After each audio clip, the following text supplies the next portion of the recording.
ಓಂ ಶ್ರೀ ಗುರುಭ್ಯೋ ನಮಃ. ಶ್ರೀರಾಮ ಜಯಂ. ಶುಕ್ಲಾಂಬರಧರಂ ವಿಷ್ಣುಂ ಶಶಿವರ್ಣಂ ಚತುರ್ಭುಜಂ ಪ್ರಸನ್ನ ವದನಂ ಧ್ಯಾಯೇತ್ ಸರ್ವ ವಿಘ್ನೋಪಶಾಂತಯೇ. ನಮಸ್ಕಾರ ಮತ್ತು ಅಮರ ಭಾರತ ಚಾನೆಲ್ಗೆ ನಿಮ್ಗೆ ಮತ್ತೊಮ್ಮೆ ಸ್ವಾಗತ, ಸುಸ್ವಾಗತ.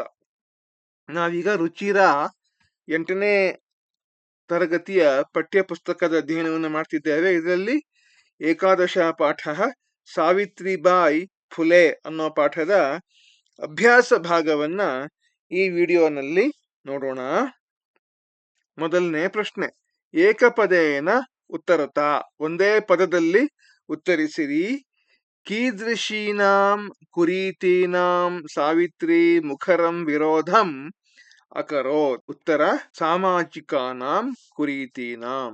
ನಿಮ್ ಪುಸ್ತಕದಲ್ಲಿ ಸಾಮಾಜಿಕ ಕುರೀತೀನಾಂ ಅಂತ ಒಂದೇ ಪದವಾಗಿ ಹೇಳಿದೆ.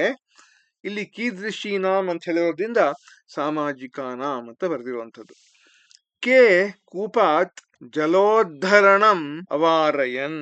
ಯಾರು ಅವರು ಬಾವಿಯಿಂದ ನೀರು ತೆಗೆದುಕೊಳ್ಳುವುದನ್ನ ಯಾರು ತಡೆದರು ಅಂತ ಹೇಳಿದ್ರೆ ನೀರನ್ನ ಮೇಲಕ್ಕೆತ್ತುವುದು. ಚ ವರ್ಗೀಯ.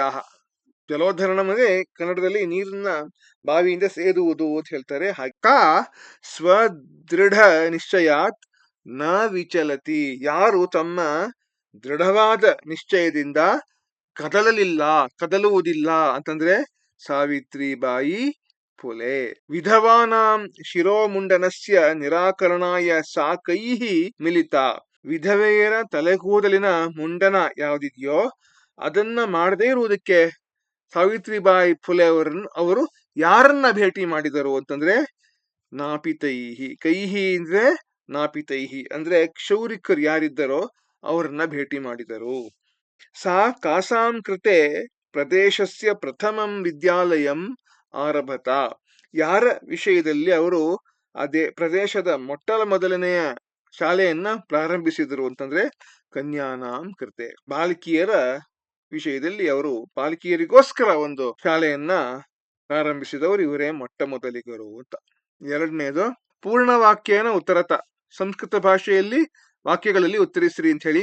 ಕಿಂ ಕಿಂ ಸಹಮಾನ ಸಾವಿತ್ರಿಬಾಯಿ ಸ್ವದೃಢ ನಿಶ್ಚಯಾತ್ ನ ವಿಚಲ್ತಿ. ಯಾವ್ದ್ಯಾವ್ದನ್ನು ಸಹಿಸಿಕೊಂಡು ಸಾವಿತ್ರಿಬಾಯಿ ಅವರು ತಮ್ಮ ದೃಢವಾದ ನಿಶ್ಚಯದಿಂದ ಕದಲಲಿಲ್ಲ ಅಂತಂದ್ರೆ ಮಾರ್ಗೆ ಕಶ್ಚಿತ್ ತಸ್ಯಾಹ ಉಪರಿ ಧೂಳಿಂ ಕಶ್ಚಿಚ್ಚ ಪ್ರಸ್ತರ ಖಂಡಾನ್ ಕ್ಷಿಪತಿ ಸ್ಮ.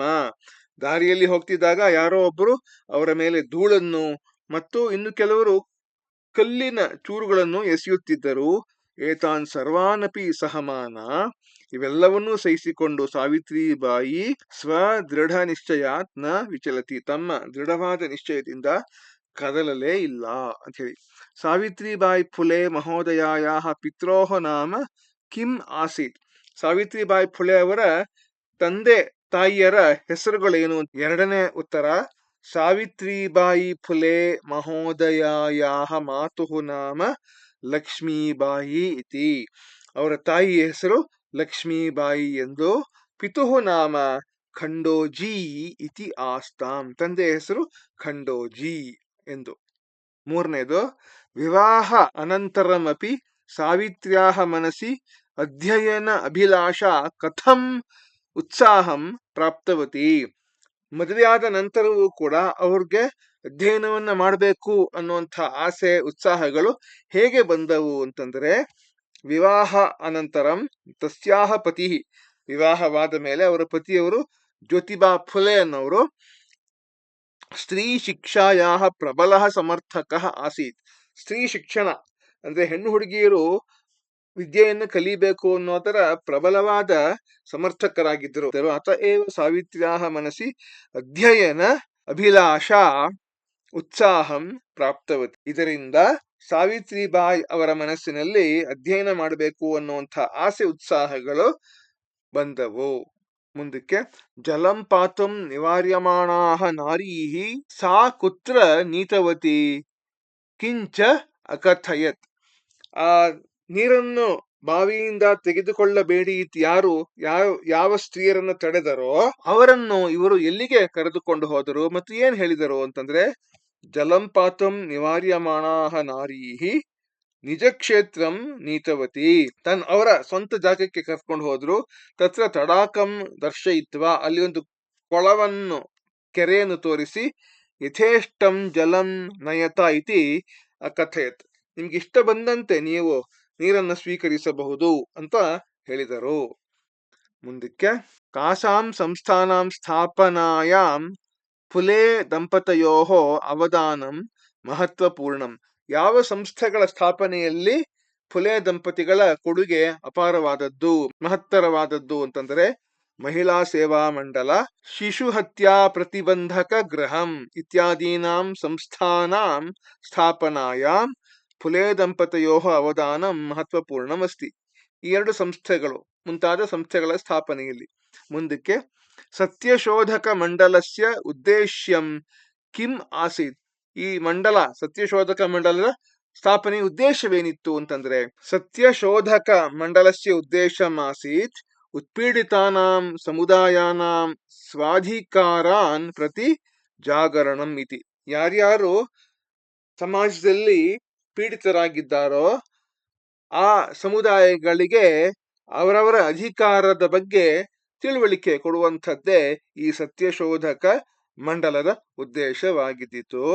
ತಸ್ಯಾಹ ದ್ವಯೋಃ ಕಾವ್ಯ ಸಂಕಲನಯೋಃ ನಾಮನಿ ಕೆ.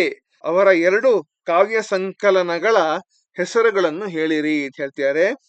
ತಸ್ಯಾಹ ದ್ವಯೋಃ ಕಾವ್ಯ ಸಂಕಲನಯೋಃ ನಾಮನಿ ಕಾವ್ಯ ಫುಲೆ ಸುಬೋಧ ರತ್ನಾಕರ ಚ ಇತಿ. ಮುಂದಕ್ಕೆ, ಪ್ರಶ್ನವಾಚಕ ಪ್ರಶ್ನೆ ಇದು. ಕೆಲವು ಪ್ರಶ್ನವಾಚಕ ಪದಗಳು.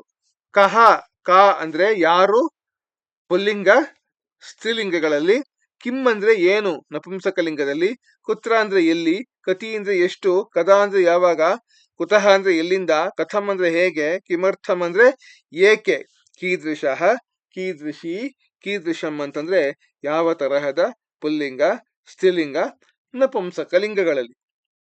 ಮುಂದಕ್ಕೆ, ಈ ಮೂರು ಟೇಬಲ್ಗಳನ್ನ ನೀವು ಕಂಠಪಾಠ ಮಾಡೇ ಇರಬೇಕು.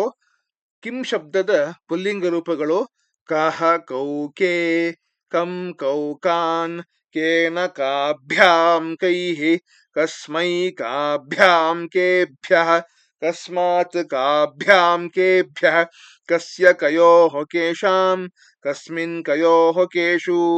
ಅದೇ ಕಿಂ ಶಬ್ದದ ಸ್ತ್ರೀಲಿಂಗ ರೂಪಗಳು: ಕಾಕೆ ಕಾಹ, ಕಾಂ ಕೆ ಕಾಹ, ಕಯಾ ಕಾಭ್ಯಾಂ ಕಾಭಿಃ, ಕಸ್ಯೈ ಕಾಭ್ಯಾಂ ಕಾಭ್ಯಃ, ಕಸ್ಯಾಹ ಕಾಭ್ಯಾಂ ಕಾಭ್ಯಃ, ಕಸ್ಯಾಹ ಕಯೋಃ ಕಾಸಾಂ, ಕಸ್ಯಾಂ ಕಯೋಃ ಕಾಸು.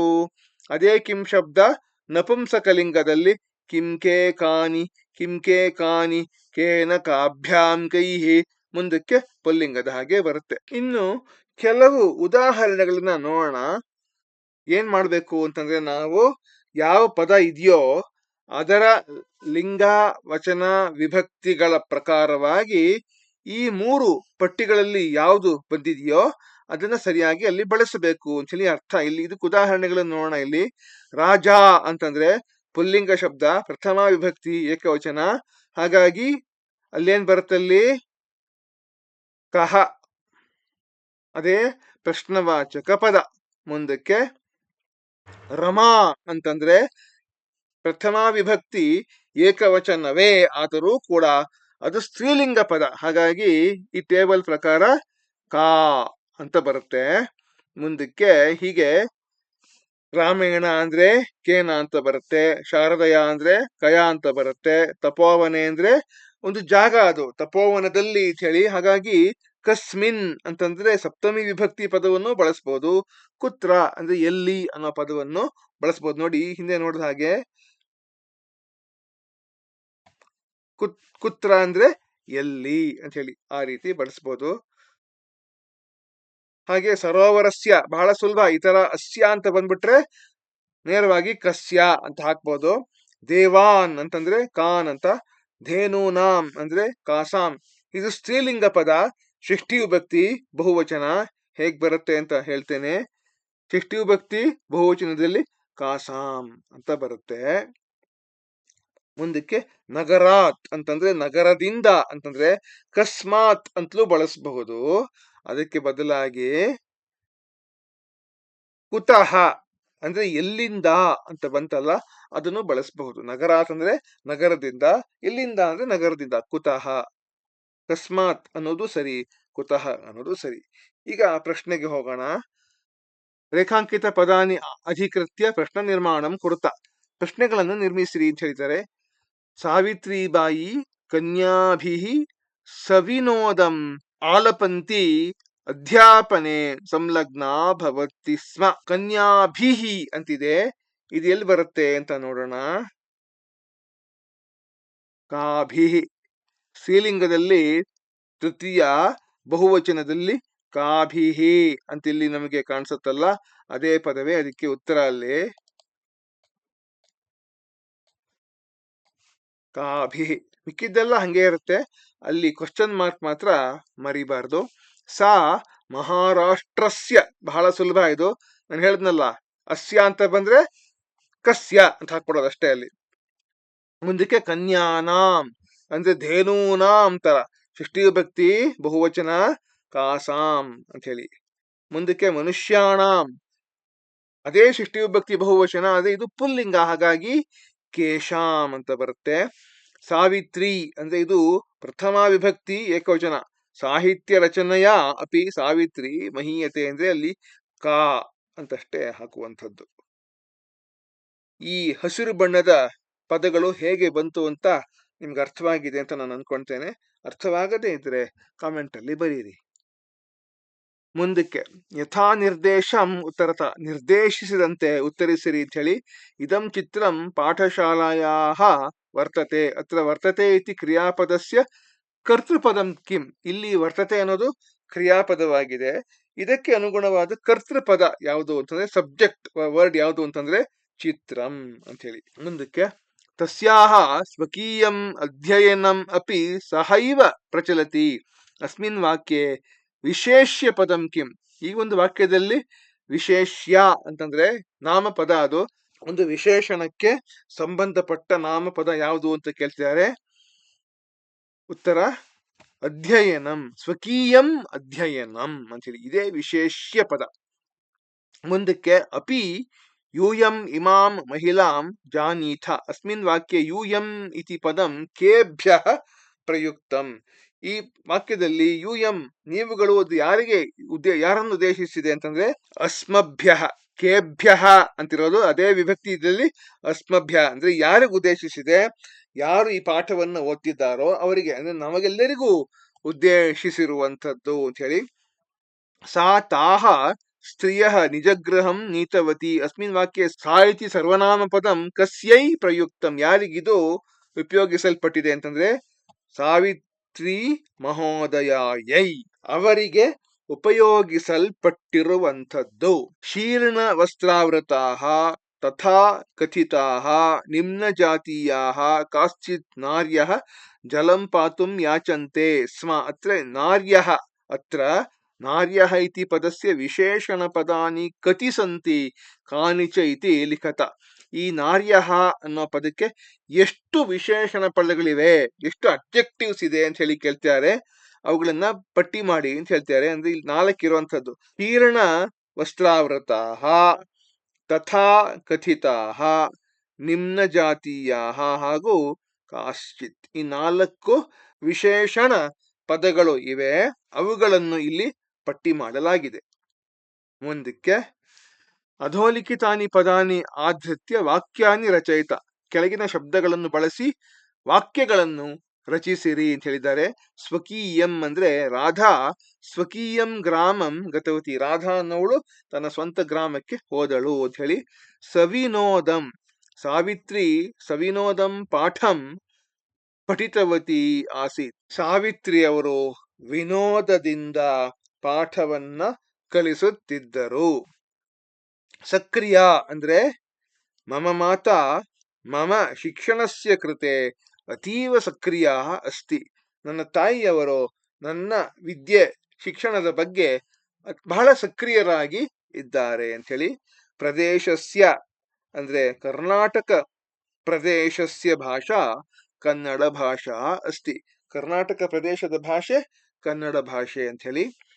ಮುಖರಂ ಅಂದ್ರೆ ಧರ್ಮಸ್ಯ ಮಾರ್ಗೆ ಮುಖರಂ ಕಷ್ಟಂ ಅಸ್ತಿ. ಧರ್ಮದ ಮಾರ್ಗದಲ್ಲಿ ಹೋಗುವಾಗ ಬಹಳ ಕಷ್ಟವನ್ನ ಅನುಭವಿಸಬೇಕಾಗುತ್ತದೆ, ಕಷ್ಟಗಳಿವೆ ಅಂತ ಹೇಳಿ. ಸರ್ವಥಾ ಭಾರತ ದೇಶಸ್ಯ ಜನಾಃ ಸರ್ವಥಾ ಧರ್ಮ ಪರಾಹ ಏವ ಸಂತಿ. ನಮ್ಮ ದೇಶದ ಭಾರತ ದೇಶದ ಜನರು ಯಾವಾಗಲೂ ಧರ್ಮ ಪರರಾಗಿಯೇ ಇರುತ್ತಾರೆ ಅಂತ ಹೇಳಿ. ಮುಂದಕ್ಕೆ ಅಧೋಲಿಖಿತಾನಿ ಪದಾನಿ ಆಧೃತ್ಯ ವಾಕ್ಯಾನಿ ರಚಯಿತ. ಕೆಳಗಿನ ಶಬ್ದಗಳನ್ನು ಬಳಸಿ ವಾಕ್ಯಗಳನ್ನು ರಚಿಸಿರಿ ಅಂತ ಹೇಳಿ.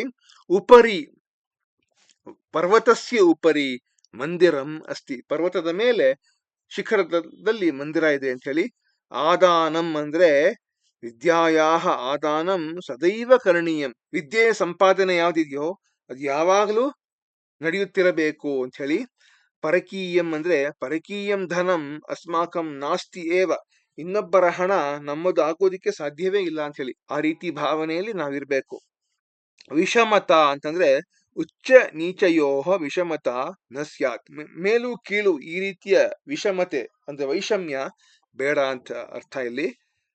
ವ್ಯಕ್ತಿಗತಂ ಅಂದ್ರೆ ವ್ಯಕ್ತಿಗತಂ ಶಾಸ್ತ್ರ ಅಧ್ಯಯನಂ ಕರಣೀಯಂ. ಶಾಸ್ತ್ರಾಧ್ಯಯನವನ್ನ ನಾನು ಸ್ವಂತವಾಗಿ ನಾ ಮಾಡಬೇಕು ಅಂತ ಹೇಳಿ, ಮಾಡತಕ್ಕದ್ದು. ಆರೋಹ ಅಂತಂದ್ರೆ ವಾನರೈಹಿ ವೃಕ್ಷಸ್ಯ ಆರೋಹ ಕೃತಃ. ಮಂಗಗಳಿಂದ ಮರವು ಏರಲ್ಪಟ್ಟಿತು ಅಂತ ಹೇಳಿ. ಮುಂದಕ್ಕೆ ಅಧೋಲಿಖಿತ ಪದಾನಾಂ ಸಮಾನಾರ್ಥಕ ಪದಾನಿ ಪಾಠಾತ್ ಚಿತ್ವಾ ಲಿಖತ. ಕೆಳಗಿನ ಪದಗಳಿಗೆ ಸಮಾನಾರ್ಥಕ ಪದಗಳನ್ನು ಆರಿಸಿ ಬರೆಯಿರಿ ಅಂತ ಹೇಳಿ. ಶಿಕ್ಷಣ ಅಂದ್ರೆ ಅಧ್ಯಾಪನೆ. ಪಥಿ ಅಂದ್ರೆ ಮಾರ್ಗೆ. ಪಥಿ ಅಂದ್ರೆ ಮಾರ್ಗದಲ್ಲಿ ಅಂದ್ರೆ ದಾರಿಯಲ್ಲಿ ಅಂತ. ಹೃದಯೇ ಅಂತಂದ್ರೆ ಮನಸ್ಸಿನಲ್ಲಿ ಅಂತ. ಇಚ್ಛಾನುಸಾರಂ ಅಂದ್ರೆ ಯಥೇಷ್ಟಂ ಇಚ್ಛೆಗೆ ಅನುಸಾರವಾಗಿ. ಯೋಗದಾನಂ ಅಂದ್ರೆ ಅವದಾನಂ. ನಿರಂತರಂ ಅಂದ್ರೆ ಅವಿರತಂ ಅಂದ್ರೆ ಎಡೆಬಿಡದೆ ಯಾವ ಒಂದು ತಡೆಯೂ ಇಲ್ಲದೆ ನಿರಂತರಂ ಅಂತ ಹೇಳಿ ಅರ್ಥ. ಮುಂದಕ್ಕೆ ಅಧೋಲಿಖಿತಾನಾಂ ಪದಾನಾಂ ಲಿಂಗ ವಿಭಕ್ತಿ ವಚನಂ ಚ ಲಿಖತ. ಕೆಳಗಿನ ಪದಗಳಿಗೆ ಲಿಂಗ ವಿಭಕ್ತಿ ವಚನಗಳನ್ನು ಬರೆಯಿರಿ ಅಂತಂದ್ರೆ ಧೂಲಿಂ ಅಂದ್ರೆ ಸ್ತ್ರೀಲಿಂಗ ಪದ ದ್ವಿತೀಯ ವಿಭಕ್ತಿ ಏಕವಚನ. ನಾಮ್ನಿ ಅಂದ್ರೆ ನಪುಂಸಕಲಿಂಗ ಪದ ಸಪ್ತಮಿ ವಿಭಕ್ತಿ ಏಕವಚನ. ಅಪರಹ ಅಂದ್ರೆ ಪುಲ್ಲಿಂಗ ಪ್ರಥಮ ವಿಭಕ್ತಿ ಏಕವಚನ. ಕನ್ಯಾನಾಮ್ ಅಂದ್ರೆ ಸ್ತ್ರೀಲಿಂಗ ಷಷ್ಠಿ ವಿಭಕ್ತಿ ಬಹುವಚನ. ಸಹಭಾಗಿತ ಅಂದ್ರೆ ಸ್ತ್ರೀಲಿಂಗ ಪ್ರಥಮ ವಿಭಕ್ತಿ ಏಕವಚನ. ನಾಪಿತೈಹಿ ಅಂದ್ರೆ ಪುಲ್ಲಿಂಗ ತೃತೀಯ ವಿಭಕ್ತಿ ಬಹುವಚನ. ಮುಂದಿನ ಪ್ರಶ್ನೆಗೆ ಈ ಧಾತುಗಳ ರೂಪಗಳು ನಮ್ಗೆ ಗೊತ್ತಿರಬೇಕು. ಇಲ್ಲಿ ನಾನು ನಿಮ್ಗೆ ಪಠ್ ಧಾತು ಅಂದ್ರೆ ಓದು ಅನ್ನೋ ಧಾತುವಿನ ಲಟ್ ಲಂಗ್. ಲಟ್ ಅಂದ್ರೆ ವರ್ತಮಾನ ಕಾಲ, ಲಂಗ್ ಲಕಾರ ಅಂದ್ರೆ ಭೂತಕಾಲ, ಲೃಟ್ ಅಂದ್ರೆ ಭವಿಷ್ಯತ್ ಕಾಲ, ಲೋಟ್ ಲಕಾರ ಮತ್ತು ವಿಧಿಲಿಂಗ್ ಲಕಾರ. ಈ 5 ಲಕಾರಗಳನ್ನ ಇಲ್ಲಿ ಪಟ್ಟಿ ಮಾಡಿ ಕೊಟ್ಟಿದ್ದೇನೆ. ಇದನ್ನು ಓದ್ಬಿಡ್ತೇನೆ. ಲಟ್ ಲಕಾರದಲ್ಲಿ ಪಠತಿ, ಪಠತಃ, ಪಠಂತಿ, ಪಠಸಿ, ಪಠಥಃ, ಪಠಥ, ಪಠಾಮಿ, ಪಠಾವಹ, ಪಠಾಮಹ. ಇನ್ನು ಲಂಗ್ ಲಕಾರ ಭೂತಕಾಲದಲ್ಲಿ ಅಪಠತ್, ಅಪಠತಾಂ, ಅಪಠನ್, ಅಪಠಃ, ಅಪಠತಂ, ಅಪಠತ, ಅಪಠಂ, ಅಪಠಾವ, ಅಪಠಾಮ. ಲೃಟ್ ಲಕಾರ ಭವಿಷ್ಯತ್ ಕಾಲದಲ್ಲಿ ಪಠಿಷ್ಯತಿ, ಪಠಿಷ್ಯತಃ, ಪಠಿಷ್ಯಂತಿ, ಪಠಿಷ್ಯಸಿ, ಪಠಿಷ್ಯಥಃ, ಪಠಿಷ್ಯಥ, ಪಠಿಷ್ಯಾಮಿ, ಪಠಿಷ್ಯಾವಹ, ಪಠಿಷ್ಯಾಮಹ. ಲೋಟ್ ಲಕಾರದಲ್ಲಿ ಪಠತು, ಪಠತಾತ್, ಪಠತಾಂ, ಪಠಂತು, ಪಠ, ಪಠತಾತ್, ಪಠತಂ, ಪಠತ, ಪಠಾನಿ, ಪಠಾವ, ಪಠಾಮ. ವಿಧಿಲಿಂಗ್ ಲಕಾರದಲ್ಲಿ ಪಠೇತ್, ಪಠೇತಾಂ, ಪಠೇಯುಃ, ಪಠೇಃ, ಪಠೇತಂ, ಪಠೇತ, ಪಠೇಯಂ, ಪಠೇವ, ಪಠೇಮ. ಈಗ ಪ್ರಶ್ನೆಗೆ ಹೋಗೋಣ. ಉದಾಹರಣ ಅನುಸೃತ್ಯ ನಿರ್ದೇಶ ಅನುಸಾರಂ ಲಕಾರ ಪರಿವರ್ತನಂ ಕುರುತಾ. ನಿರ್ದೇಶಿಸಿದಂತೆ ಲಕಾರ ಪರಿವರ್ತನೆಯನ್ನು ಮಾಡಿರಿ ಅಂತ ಹೇಳಿ. ಸಾ ಶಿಕ್ಷಿಕಾ ಅಸ್ತಿ. ಇದನ್ನ ಲಂಗ್ ಲಕಾರಕ್ಕೆ ಮಾಡ್ಬೇಕು. ಅಸ್ತಿ ಅಂದ್ರೆ ವರ್ತಮಾನ ಕಾಲ, ಇಲ್ಲಿ ಪಠತಿ ತರ ಇದು. ಅದನ್ನ ಲಂಗ್ಲಕಾರಕ್ಕೆ ಅಪಠತ್ ಅಂತ ಮಾಡುವಂಥದ್ದು. ಆದ್ರೆ ಅಸ್ಥಿ ಅನ್ನೋದು ಒಂದು ವಿಶೇಷವಾದ ಧಾತು. ಅದು ಅಸ್ಥಿಗೆ ಭೂತಕಾಲ ಬರೋದೇನು ಅಂದ್ರೆ ಆಸೀತ್ ಅಂತ ಹೇಳಿ. ಈಗ ಮುಂದಕ್ಕೆ ಸಾ ಅಧ್ಯಾಪನೆ ಸಂಲಗ್ನ ಭವತಿ. ಭವತಿ ಅನ್ನೋದನ್ನ ಲೃಟ್ ಲಕಾರ ಅಂದ್ರೆ ಭವಿಷ್ಯತ್ ಕಾಲಕ್ಕೆ ಮಾಡ್ಬೇಕು. ಪಠತಿ ಅನ್ನೋದು ಪಠಿಷ್ಯತಿ, ಆದರೆ ಭವತಿ ಅನ್ನೋದು ಭವಿಷ್ಯತಿ ಅಂತ ಆಗತ್ತೆ. ಮಿಕ್ಕಿದ್ದೆಲ್ಲ ಹಂಗೆ ಇರುತ್ತೆ. ಸಾ ಅಧ್ಯಾಪನೆ ಸಂಲಗ್ನ ಭವಿಷ್ಯತಿ ಅಂತ ಹೇಳಿ. ಮುಂದಕ್ಕೆ ಸಹ ತ್ರಯೋದಶ ವರ್ಷಕಲ್ಪ ಅಸ್ತಿ. ಅದನ್ನ ಲಂಗ್ಲಕಾರ ಮಾಡ್ಬೇಕು. ಇಲ್ಲಿ ಅಸ್ತಿ ಅನ್ನೋದು ಲಂಗ್ಲಕಾರಕ್ಕೆ ಆಸೀತ್ ಅಂತ ಆಯ್ತಲ್ವಿ, ಅದೇ ತರಹ ಇಲ್ಲಿ ಸಹ ತ್ರಯೋದಶ ವರ್ಷಕಲ್ಪ ಆಸೀತ್, ಅದೇ ಉತ್ತರ. ಮುಂದಕ್ಕೆ ಮಹಿಳಾ ತಡಾಕಾತ್ ಜಲಂ ನಯಂತಿ ಅಂತಿದೆ, ಅದನ್ನ ಲೋಟ್ ಲಕಾರ ಮಾಡ್ಬೇಕು. ಲೋಟ್ ಲಕಾರಕ್ಕೆ ನಾನು ಪರಿವರ್ತನೆ ಮಾಡ್ಬೇಕು ಅಂತಂದ್ರೆ ನಯಂತಿ ಅನ್ನೋದು ಪಠಂತಿ ತರ ಇದೆ, ಅದು ಲೋಟ್ ಲಕಾರಕ್ಕೆ ಬಂದ್ರೆ ಪಠಂತು ಅಂತ ಆಗತ್ತೆ. ಮಹಿಳಾ ತಟಾಕ ಜಲಂ ನಯಂತು ಅಷ್ಟೆ. ಮುಂದಕ್ಕೆ ವಯಂ ಪ್ರತಿದಿನಂ ಪಾಠಂ ಪಠಾಮಹ ಅನ್ನೋದನ್ನ ವಿಧಿಲಿಂಗ ಮಾಡ್ಬೇಕು. ಇದು ಹೇಗ್ ಮಾಡೋದು ಅಂತ ನೋಡೋಣ. ಪಠಾಮಹ ಅಂತಿದೆ, ವಿಧಿಲಿಂಗಲ್ಲಿ ಅದು ಪಠೇಮ ಅಂತ ಆಗತ್ತೆ. ಬಹಳ ಸುಲಭ ಇದು. ಯಾವ್ಯಾವ ಚೌಕದಲ್ಲಿ ಇದೆಯೋ ಅದನ್ನ ಇನ್ನೊಂದು ಲಕಾರದ ಟೇಬಲ್ ನಲ್ಲಿ ಅದೇ ಚೌಕದಲ್ಲಿ ನಾವು ತಗೊಬೇಕು. ಅದೇ ರೀತಿ ಪಠಾಮಹ ಅನ್ನೋದು ಮೂರನೇ ರೋ, ಮೂರನೇ ಕಾಲಮ್ ಅಲ್ಲಿ ಇರುವಂತದ್ದು. ಇಲ್ಲೂ ಕೂಡ ವಿಧಿಲಿಂಗಲ್ಲಿ ಮೂರನೇ ರೋ ಮತ್ತೆ ಮೂರನೇ ಕಾಲಮ್ ಪಠೇಮ ಅಂತ ಹಾಕುವಂಥದ್ದು ಅಷ್ಟೇ. ಇದೊಂಥರ ಬಹಳ ಚಮತ್ಕಾರದ ಪ್ರಶ್ನೆ ಇದು. ವಯಂ ಪ್ರತಿದಿನಂ ಪಾಠಂ ಪಠೇಮ. ಮುಂದಕ್ಕೆ ಯೂಯಂ ಕಿಂ ವಿದ್ಯಾಲಯಂ ಗಚ್ಚಥ, ಅದನ್ನ ಲೃಟ್ ಲಕಾರಕ್ಕೆ ಮಾಡುವಂಥದ್ದು. ಹೇಗ್ ಮಾಡೋದು ಇಲ್ಲಿ? ಹೀಗೆ ಪಠಥ ಅನ್ನೋದು ಪಠಿಷ್ಯಥ ಅಂತಾಯ್ತು ಅಲ್ವೇ? ಹಾಗೆ ಇಲ್ಲೂ ಕೂಡ ಯೂಯಂ ಕಿಂ ವಿದ್ಯಾಲಯಂ ಗಮಿಷ್ಯಥ ಅಷ್ಟೆ. ತೇ ಬಾಲಕಾಹ ವಿದ್ಯಾಲಯಾತ್ ಗೃಹಂ ಗಚ್ಚಂತೇನ ಲಂಗ್ ಲಕಾರಕ್ಕೆ ಮಾಡ್ಬೇಕು. ಹಾಗಾಗಿ ಏನ್ ಮಾಡ್ಬೇಕಿಲ್ಲಿ? ಪಠಂತಿ ಅನ್ನೋದು ಆ ಪಠನ್ ಅಂತಾಯ್ತು ಅಲ್ವೇ? ಹಾಗೆ ತೇ ಬಾಲಕಾಹ ವಿದ್ಯಾಲಯಾತ್ ಗೃಹಂ ಅಗಚ್ಚನ್. ಎಲ್ಲಾ ಉತ್ತರಗಳು ಅರ್ಥವಾದವು ಅಂತ ನಾನು ಅನ್ಕೊಂಡಿದ್ದೇನೆ. ಈಗ ಈ ಒಂದು ಸ್ಕ್ರೀನ್ ಏನೇನು ನಾನು ಇಲ್ಲಿ ಹೇಳಿದ್ದೇನೋ ಇದನ್ನ ನೀವು ಒಂದು ಸ್ಕ್ರೀನ್ ಶಾಟ್ ತಗೊಂಡು ಕಂಠಪಾಠ ಮಾಡಿಕೊಂಡ್ಬಿಟ್ರೆ ಬಹಳ ಸುಲಭ ಆಗುತ್ತೆ ಇಂಥ ಪ್ರಶ್ನೆಗಳು. ಇಲ್ಲಿಗೆ ಈ ವಿಡಿಯೋವನ್ನ ಮುಗಿಸುವ ಸಮಯ ಬಂತು. ನೋಡಿದ್ದಕ್ಕೆ ನಿಮ್ಗೆಲ್ಲರಿಗೂ ಕೂಡ ಧನ್ಯವಾದಗಳು. ಲೈಕ್ ಮಾಡಿ, ಸಬ್ಸ್ಕ್ರೈಬ್ ಮಾಡಿ, ಶೇರ್ ಮಾಡಿ. ಮುಂದಿನ ವಿಡಿಯೋಲಿ ಮುಂದಿನ ಪಾಠದಲ್ಲಿ ನೋಡೋಣ. ಯೂಟ್ಯೂಬ್ ಅಮರ್ ಭಾರತ. ಶುಭಂ ಭೂಯಾತ್, ಮಂಗಳಮಸ್ತು, ವಂದೇ ಮಾತರಂ. ಸರ್ವಂ ಶ್ರೀ ಕೃಷ್ಣಾರ್ಪಣಮಸ್ತು.